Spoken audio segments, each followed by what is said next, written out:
So I just got done dismantling and inspecting and cleaning my Hohner Super Chromonica harmonica.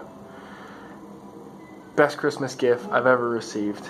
It's from a great-grandfather of mine, and it was made pre-World War II, and it's old, it's wood, it's worn out, it's tired, but it's a whole lot of fun, and it makes its own sounds for sure.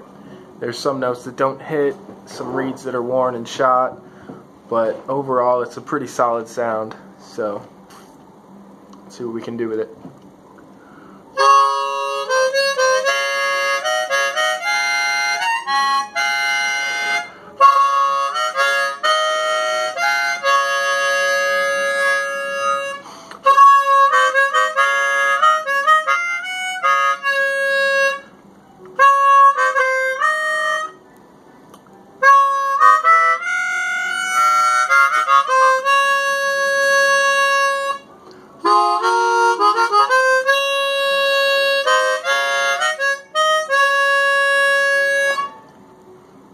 Pretty square. I like it.